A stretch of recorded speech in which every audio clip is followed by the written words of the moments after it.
Good morning student. कल अपन ने Bhimrao Ambedkar, doctor Ambedkar बाबा साहब को पढ़ा और उन्होंने बताया कि किस प्रकार एक सफल प्रजातंत्र के लिए, किस प्रकार एक सफल प्रजातंत्र के लिए आवश्यक बातें हैं और कौन कौन सी बातें उन्होंने इस अपने भाषण के अंदर बताया है।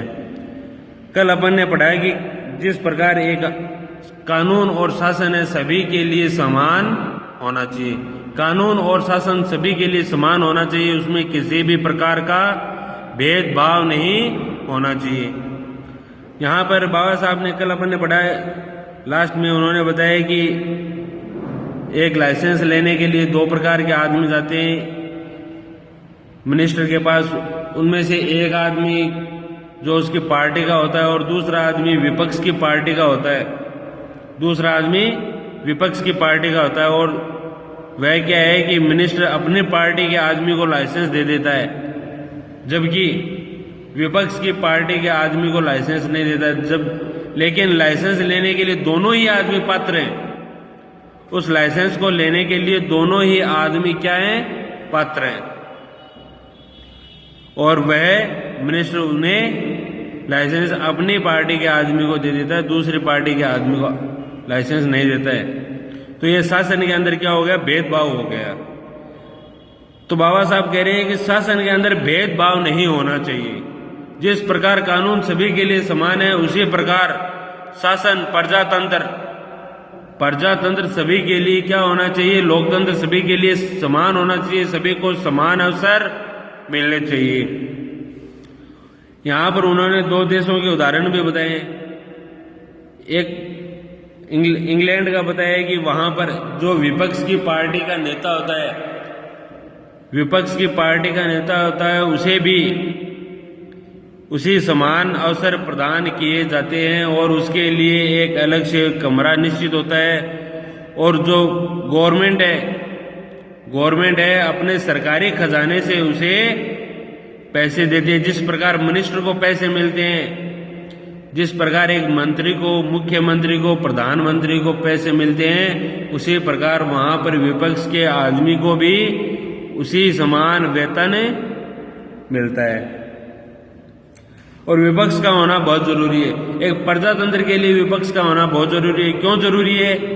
क्योंकि अगर विपक्ष नहीं होगा तो वह जो शासन तंत्र है वह अच्छे से काम नहीं करेगा।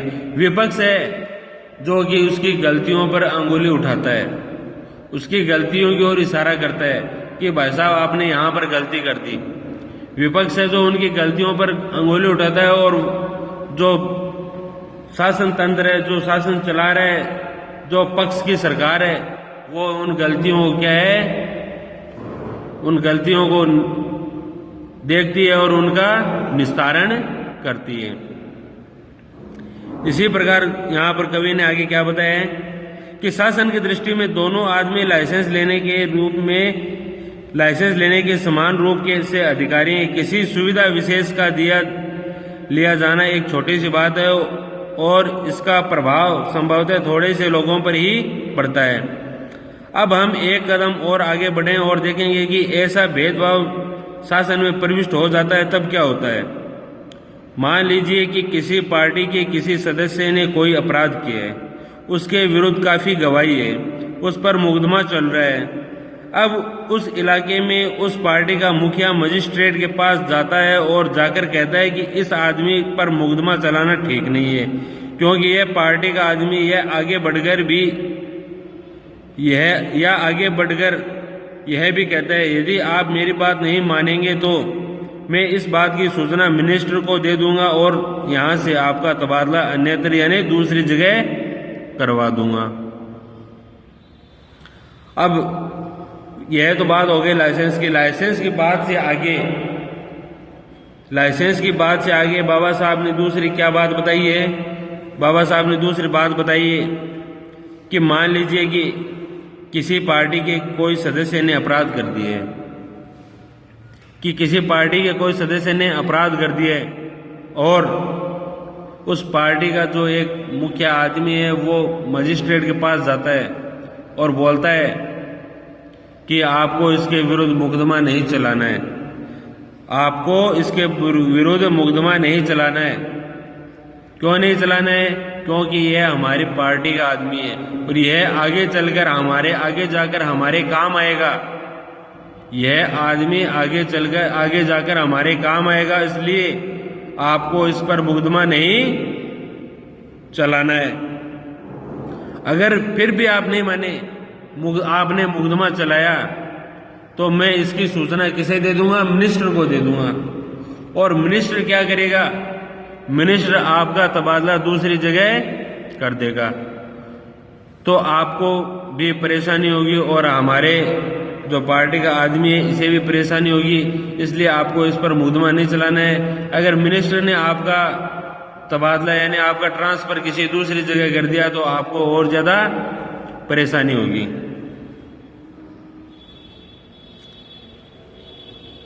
आप कल्पना कर ही सकते हैं कि इससे सारी शासन व्यवस्था में अव्यवस्था और आपाधापी का साम्राज्य हो जाएगा।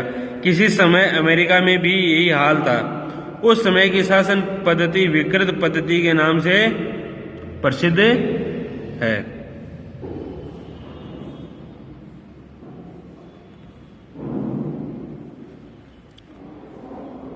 उस समय की शासन पद्धति विकृत पद्धति के नाम से प्रसिद्ध है। जब एक पार्टी शासनारूढ़ होती है तो पहली पार्टी द्वारा नियुक्त सभी कर्मचारियों को उनके पदों से पृथक कर देती थी। यहाँ तक कि क्लर्कों और चपरासियों तक को भी निकाल बाहर किया जाता था।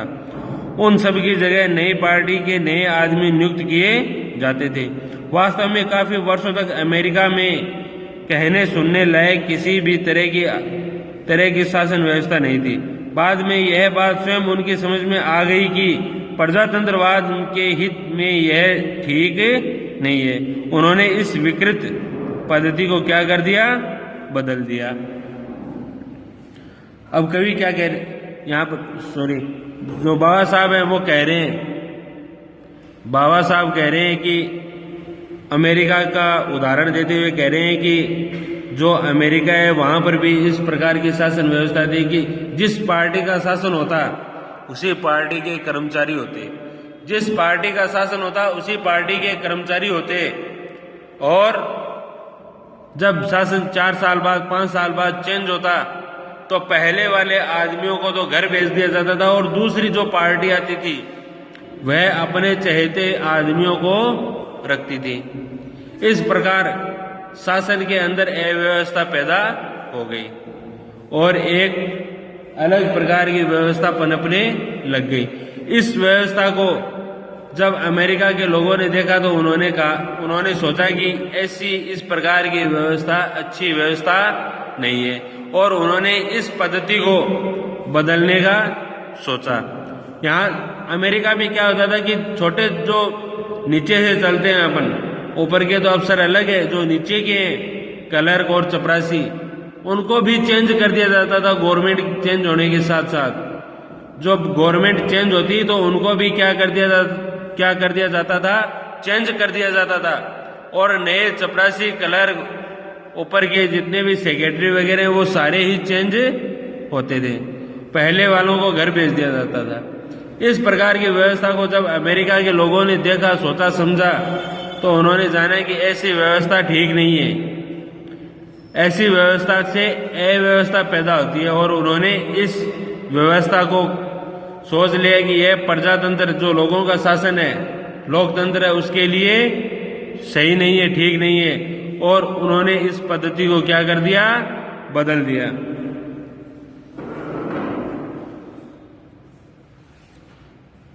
ताकि शासन व्यवस्था शुद्ध बनी रहे, न्याय संगत रहे और राजनीति से दूर रहे। इसलिए इंग्लैंड के लोगों ने राजनीतिक कार्यालय और सिविल कार्यालय में भेद कर दिया। सिविल कर्मचारी स्थायी रूप से बने रहते हैं। कोई भी पार्टी शासनारूढ़ हो, वह सभी पार्टियों की आज्ञा अनुसार कार्य करने वाले होते हैं। इनके कार्य में कोई मिनिस्टर हस्तक्षेप नहीं करता। जब हमारे देश में ब्रिटेन के लोगों का शासन था तो यहाँ भी यह प्रचलित थी। मुझे स्पष्ट रूप में एक अनुभव याद आ रहा है। जो मुझे उस समय हुआ जब मैं गवर्नमेंट ऑफ इंडिया का मेंबर था। आप ध्यान देंगे तो आप देखेंगे कि लगभग हर वायसराय के नाम दिल्ली में कोई न कोई स्ट्रीट या क्लब है। स्ट्रीट यानी सड़क या कोई न कोई क्लब है जो वायसराय बनता था। वायसराय होता था इंग्लैंड के राजा का प्रतिनिधि और भारत में शासन चलाता था। शासन की बागडोर वायसराय के हाथ में होती थी। जिस प्रकार अब प्रधानमंत्री है, उसी प्रकार जब हमारा देश अंग्रेजों का गुलाम था, इंग्लैंड का गुलाम था, तो वहां का जो राजा है उसका प्रतिनिधि यहाँ पर शासन करता था और उस प्रतिनिधि को वायसराय के नाम से बुलाया जाता था। उस वायसराय के नाम यहाँ पर शासन चलता था और वायसराय जितने भी हुए उनके नाम पर कोई न कोई सड़क या क्लब जरूर हुआ है। ऐसे एक ही वायसराय या गवर्नर जनरल है जिनके नाम पर कोई स्ट्रीट यानी सड़क और कोई दूसरी संस्था नहीं है, और उस गवर्नर जनरल का नाम है लॉर्ड लिनलिथगो। उस गवर्नर जनरल या वायसराय का क्या नाम है? Lord Linlithgow. इस वायसराय के नाम पर कोई सड़क या कोई क्लब नहीं है। बाकी जितने भी वायसराय हुए उनके नाम पर कोई न कोई सड़क या कोई न कोई क्लब जरूर है। उनका प्राइवेट सेक्रेटरी मेरा मित्र था। किनका? गवर्नर जनरल का। गवर्नर जनरल कौन? Lord Linlithgow. उनका जो प्राइवेट सेक्रेटरी था वो बाबा साहब यानी भीमराव अंबेडकर जी का क्या था? मित्र था। उनका मित्र था। उस समय जब पब्लिक वर्क्स डिपार्टमेंट मेरे पास था, यहाँ पर यह बात कह रहे हैं बाबा साहब डॉक्टर भीमराव अंबेडकर कह रहे हैं कि उस समय जब लॉर्ड लिनलिथगो क्या थे? भारत के वायसराय या गवर्नर जनरल थे। उस समय पब्लिक वर्क्स डिपार्टमेंट मेरे पास था और ऐसे बहुत से काम थे जो मेरी ही देख रेख में हो रहे थे। पब्लिक वर्क्स डिपार्टमेंट मेरे पास था। मेरे पास यानी भीमराव अंबेडकर के पास। किनके पास था? बाबा साहब भीमराव अंबेडकर के पास था पब्लिक वर्क्स डिपार्टमेंट, और वही उसके अंदर बहुत सारा काम उनकी देखरेख के अंदर हो रहा था। लॉर्ड लिनलिथगो भारत के वायसराय कब बने? यह बात कब की है? लॉर्ड लिनलिथगो भारत के वायसराय बने 1936 के अंदर, और 1943 तक वह भारत के वायसराय या गवर्नर जनरल रहे। 1936 से 1943 तक भारत के गवर्नर जनरल या वायसराय कौन है? Lord Linlithgow. यह बात है उसी समय की है कि उनका जो प्राइवेट सेक्रेटरी है उनके अंबेडकर के पास आता है कि साहब हमारे यही एक वायसराय ऐसे हैं जिनके नाम कोई स्ट्रीट या कोई क्लब नहीं है। किनके नाम? लॉर्ड लिनलिथगो के नाम। जो मेरी ही देखरेख में हो रहे थे वह आया और धीरे से उसने मुझे कहा, मेरे प्रिय डॉक्टर, क्या आप लॉर्ड लिनलिथगो के नाम पर किसी संस्था या कार्य का नामकरण नहीं कर सकते? उसने कहा, यह पूरी तरह खटकता है कि सभी का नाम है, केवल उनका ही नाम नहीं है। अब डॉक्टर भीमराव अंबेडकर क्या कह रहे हैं? भीमराव अंबेडकर कह रहे हैं कि उनका जो प्राइवेट सेक्रेटरी है वो उनके पास आता है। किनके पास? भीमराव अंबेडकर के पास, और कहता है कि मेरे प्रिय डॉक्टर, कि यार मेरे प्यारे मित्र डॉक्टर भीमराव, आपको लॉर्ड लिनलिथगो के नाम, आप क्या है, आप पब्लिक डिपार्टमेंट में इतना काम कर रहे हैं, इतने कामों की आप देख रेख कर रहे हैं, यार एक मेरा मित्र तू इतना काम नहीं कर सकता कि लॉर्ड लिनलिथगो के नाम पर किसी भी संस्था का नामकरण या किसी भी गली का नामकरण, किसी भी सड़क का नामकरण नहीं कर सकता है क्या? यार यह बात मुझे बहुत ज्यादा खटकती है। यह बात कौन बोल रहा है? यह बात बोल रहा है वायसराय का जो प्राइवेट सेक्रेटरी है, वह बोल रहा है अंबेडकर को कि यह बात मुझे बहुत खटकती है, कि यह जो बात है मुझे बहुत ज्यादा खटकती है कि इस वायसराय के नाम पर कुछ नहीं बना है, कि इस वायसराय लिनलिथगो के नाम पर कुछ नहीं बना है। तो यार आप ऐसा नहीं कर सकते क्या कि इनके नाम से कोई संस्था है या कोई गली सड़क कुछ नहीं बना सकते क्या?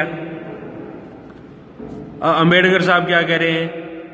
अंबेडकर साहब कह रहे हैं, मैंने कहा मैं विचार करूंगा। उन दिनों में जमुना के ऊपर एक बांध बनवाने पर विचार कर रहा था ताकि गर्मी के मौसम में दिल्ली के लोगों को पानी का कष्ट न हो, क्योंकि गर्मी के दिनों में नदी सूख जाती है। मैंने अपने सेक्रेटरी को, जिसका नाम H.C. प्रायर था, जो एक यूरोपियन था, कहा, प्रायर महाशय, वायसराय के सेक्रेटरी ने मुझे यह बात कही है। अब अंबेडकर क्या कह रहे हैं? अंबेडकर ने वायसराय के सेक्रेटरी को कहा कि मैं विचार करूंगा। उन्होंने कहा कि मैं विचार करूंगा उनके नाम पर किसी संस्था या क्लब का या किसी स्ट्रीट का नामकरण करने का, कि आप निश्चित रहे, मैं विचार करूंगा। और उस समय अंबेडकर क्या सोच रहे थे? अंबेडकर जमुना यानी यमुना नदी पर एक बांध बनाने की सोच रहे थे। क्यों सोच रहे थे? कि गर्मी के मौसम में दिल्ली के लोगों को पानी की समस्या हो जाती है। तो बांध बनाने से क्या है कि दिल्ली के लोगों को पानी की समस्या नहीं रहेगी, पानी का कष्ट नहीं रहेगा, क्योंकि गर्मी के दिनों में नदी क्या हो जाती है? सूख जाती है। तो उन्होंने अपने सेक्रेटरी से कहा, अंबेडकर का जो सेक्रेटरी था H.C. प्रायर, जो कि एक यूरोपियन था, उन्होंने कहा कि प्रायर महाशय, वायसराय के सेक्रेटरी ने मुझसे ये बात कही है, क्या तुम समझते हो कि इस संबंध में हमें कुछ करना चाहिए? क्या तुम समझते हो कि इसके संबंध में हम कुछ कर सकते हैं या हमें कुछ करना चाहिए? आप क्या समझते हैं कि उसने उत्तर दिया होगा? उसका जवाब था, महोदय, हमें ऐसा कुछ भी नहीं करना चाहिए। आज मुझे लगता है कि किसी का ऐसा उत्तर देना असंभव प्राय मिनिस्टर की इच्छा के प्रतिकूल किसी अफसर का कुछ कहना आज मुझे एकदम असंभव लगता है। लेकिन उन दिनों यह संभव था, क्योंकि ब्रिटेन की तरह हमने भी बुद्धिमत्तापूर्ण फैसला कर रखा था कि सरकार की शासन व्यवस्था में दखल नहीं देना चाहिए। सरकार का काम है पॉलिसी या नीति तय कर देना। उसका यह काम नहीं कि शासन व्यवस्था में हस्तक्षेप करे या पक्षपात से काम ले। यह बात महत्वपूर्ण है। मुझे लगता है कि अब हम उस परंपरा से दूर हटते जा रहे हैं और कहीं ऐसा न हो कि हम इस मर्यादा का एकदम परित्याग कर दें। अंबेडकर क्या कह रहे हैं? अंबेडकर कह रहे हैं, उनके प्राइवेट सेक्रेटरी ने क्या जवाब दिया? उनके प्राइवेट सेक्रेटरी ने जवाब दिया कि महोदय, हमें ऐसा कुछ नहीं करना चाहिए कि किसी वायसराय के नाम हमें कोई बांध नहीं बनाना चाहिए, ना ही कोई सड़क या कोई गली का नाम किसी वायसराय के नाम पर हमें देना चाहिए। तो अंबेडकर क्या कह रहे हैं कि आज के समय में कोई मिनिस्टर यह बात कह दे तो उसका सेक्रेटरी उसे मना नहीं कर सकता, क्योंकि सबको डर सताता है। मेरे मत के अनुसार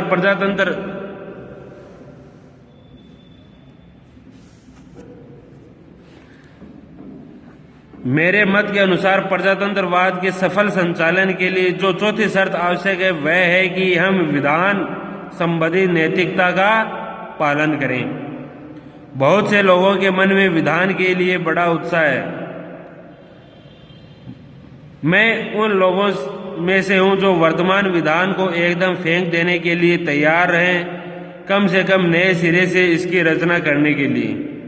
लेकिन हम भूल जाते हैं कि हमारे विधान में कानूनी व्यवस्था तो है, लेकिन जिस चीज को हम विधान संबंधी नैतिकता कहते हैं उसका अस्थि पंजर मात्र है। इंग्लैंड में यह बात विधान की मर्यादा कहलाती है और लोगों को खेल के नियमों का पालन करना ही चाहिए। एक दो बातें जो इस समय मुझे याद आ रही हैं, मैं आपको बताऊं। आपको याद होगा कि जब 13 अमेरिकी उपनिवेशों ने बगावत की तो उस समय उनका नेता कौन था? वाशिंगटन था। उस समय उनका नेता था वाशिंगटन, जॉर्ज वाशिंगटन। यह कहने से कि वाशिंगटन उनका नेता था, अमेरिकी जीवन में जो उनका वास्तविक स्थान था हमें स्पष्ट नहीं होता। वाशिंगटन उनका देवता था, वाशिंगटन उनका भगवान था। वाशिंगटन उनका क्या था? देवता। वाशिंगटन उनका क्या था? भगवान था।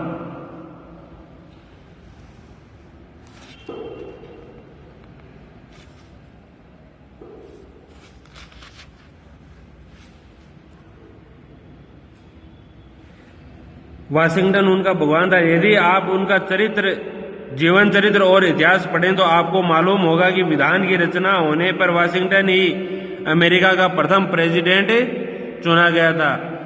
जब उसकी अवधि समाप्त हो गई तो क्या हुआ? उसने दूसरी बार प्रेसिडेंट के पद के लिए खड़े होने से क्या कर दिया? इनकार कर दिया। मुझे इसमें कुछ भी संदेह नहीं है कि यदि वाशिंगटन 10 बार भी प्रेसिडेंट पद के लिए खड़ा हुआ होता तो वह हर बार सर्वसम्मति से निर्विरोध ही चुना जाता, लेकिन दूसरी बार उसने खड़ा होने से इनकार कर दिया। जब उससे इसका कारण पूछा गया तो उसका क्या उत्तर था? उनका उत्तर था, प्रियवर, आप भूल गए हैं कि हमने इस विधान को किस उद्देश्य की पूर्ति के लिए बनाया है। हमने यह विधान इसलिए बनाया है कि कोई वंश परंपरागत राजा नहीं चाहते। हम कोई भी वंश परंपरागत राजा नहीं चाहते। हम कोई अनन्य शासक या डिक्टेटर भी नहीं चाहते थे। यदि इंग्लैंड के राजा की अधीनता त्याग कर आप लोग इस देश में आकर भी मुझको ही प्रतिवर्ष प्रतिकाल विभाग अपना प्रेसिडेंट बनाए रहने लगे तो मेरी ही पूजा करने लगेंगे, तो आपके सिद्धांतों का क्या होगा? आप मुझे ही इंग्लैंड के राजा का स्थानापन्न बना देते हैं, तब आप क्या कह सकते हैं कि आपने उसके अधिकार के प्रति विद्रोह किया है? उसने कहा, आपका मेरे प्रति जो विश्वास है, जो भक्ति भाव है, उसके कारण आप चाहे मुझ पर दूसरी बार प्रेसिडेंट बनने के लिए दबाव डालने पर मजबूर हों, लेकिन जब मैंने ही इस सिद्धांत का प्रतिपादन किया है कि हमें वंशानुगत शासन नहीं चाहिए, तो मुझे आपकी भक्ति भावना के वशीभूत होकर भी दूसरी बार खड़ा नहीं होना चाहिए। अतः लोगों ने उन्हें कम से कम एक ही बार और खड़े होने के लिए राजी कर लिया। उन्होंने मना मान लिया, लेकिन जब तीसरी बार वे फिर आग्रह करने आए तो उन्होंने धत्ता बता दिया। इसका क्या अर्थ है? जब अम्बेडकर कह रहे हैं, भीमराव अम्बेडकर कह रहे हैं कि मुझे याद है कि 13 अमेरिका के अंदर 13 उपनिवेश थे। पहले 13 उपनिवेश थे, अभी 50 राज्य है अमेरिका के अंदर। पहले 13 राज्य थे। 13 राज्यों से अमेरिका बना था। उन्होंने वाशिंगटन के नेतृत्व में, जॉर्ज वाशिंगटन के नेतृत्व में, जो उनका पहला राष्ट्रपति बना, जॉर्ज वाशिंगटन अमेरिका का पहला राष्ट्रपति बना, उसके नेतृत्व में उन्होंने बगावत की। उन 13 राज्यों ने जॉर्ज वाशिंगटन के नेतृत्व में क्या की? बगावत की। और किसके प्रति? इंग्लैंड के राजा के प्रति बगावत की और खुद को क्या कर लिया? स्वतंत्र कर लिया। अब जो जॉर्ज वाशिंगटन थे वो अमेरिका के लोगों के लिए भगवान से भी बढ़कर थे, भगवान के बराबर थे। अमेरिका के लोग उन्हें भगवान के समान मानते थे, भगवान के समान उन्हें पूजते थे। पहले राष्ट्रपति बने। जब राष्ट्रपति की अवधि समाप्त हो गई तो वो लोग वापस से जॉर्ज वाशिंगटन के पास आते हैं कि आपको राष्ट्रपति बनना है, आपको प्रेसिडेंट बनना है। तो जॉर्ज वाशिंगटन ने उन्हें मना कर दिया। मना क्यों किया? जॉर्ज वाशिंगटन ने कहा कि हम जिस परंपरा को खत्म करना चाहते हैं, जिस परंपरा को समाप्त करना चाहते हैं, और जिस परंपरा को हमने समाप्त किया है, इंग्लैंड के राजा की परंपरा को हमने अपने देश में समाप्त किया है, हम वापस उसे नहीं लाना चाहते। कि जिस प्रकार इंग्लैंड का राजा है वो क्या है? परंपरागत है, वंशानुगत है। राजा मर गया, फिर उसका बेटा बना, फिर उसका बेटा बना, ये क्या है? वंशानुगत है। हम अमेरिका में ऐसा वंशानुगत नहीं चाहते। जॉर्ज वाशिंगटन चाहते तो 10 बार भी प्रेसिडेंट बन सकते थे। वो इसलिए ही नहीं बने कि अगर मैं 2-4 बार बन जाऊंगा तो लोग क्या है? मेरी ही पूजा करने लग जाएंगे, जिस प्रकार इंग्लैंड के राजा की करते हैं। इंग्लैंड के राजा को मानते हैं, उसी प्रकार मेरी भी पूजा करने लग जाएंगे। इसलिए उन्होंने मना कर दिया कि मैं दोबारा राष्ट्रपति नहीं बनूंगा। लेकिन लोगों ने बहुत ज्यादा आग्रह किया कि नहीं साहब, तो बनना ही पड़ेगा, एक बार और बन जाओ। तो अमेरिका के अंदर जॉर्ज वॉशिंगटन दोबारा राष्ट्रपति बनते हैं। तीसरी बार लोग उनके पास आते हैं तो वो उनको भगा देते हैं। तीसरी बार लोग उनके पास आते हैं तो उन्हें दुत्कार देते हैं, भगा देते हैं। क्यों भगा देते हैं? कि वो वंशानुगत नहीं चाहते। और आज अमेरिका के अंदर क्या धारणा बन गई है? आज अमेरिका के अंदर धारणा बन गई है कि एक आदमी 2 से ज्यादा बार राष्ट्रपति नहीं बन सकता। 2 ही बार बन सकता है अमेरिका का राष्ट्रपति, उसके बाद में वह चुनाव नहीं लड़ सकता। यह उनका संविधान ही बन गया, एक तरह का विधान ही बन गया। इस तरह की परंपरा भीमराव अंबेडकर हमारे देश में चाहते थे और उन्होंने प्रजातंत्र को सफल बनाने के लिए इस प्रकार से अनेक उदाहरण उन्होंने दिए। Okay, thank you. आगे का पढ़ेंगे कल के क्लास में। आज अपन ने जितना पढ़ा है आपको एक बार फिर रिपीट करना है। Thank you.